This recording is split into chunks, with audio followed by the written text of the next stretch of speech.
Hey spice lovers, it's Steve the Lazy Scientist, and today I'm back in the garden. Now, the biggest problem about growing chilies in the UK is the weather. Now, it's been really wet, really windy recently, and what that's meant is that my chilies have been a bit waterlogged. So I'm kind of fighting against the elements at the moment to try and let them dry out a bit. Remember, they're from kind of tropical places. They don't really like too much water. They don't like having wet roots the whole time. And what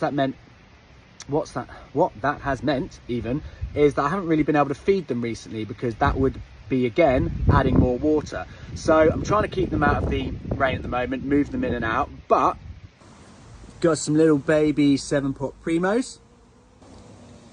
We've got some of these wonderful purple Fanos chilies, some evil hurt berries. My matapinos have started to ripen. We've got some red ones going on in there, and I love this corking. Loads on my Kang Star Lemon Starburst, which is awesome. The Ricotta Reds are fattening up nicely, and my Orions are a bit behind, but I've got my first two on the lower levels of this plant at the moment, and there's one on my other plant.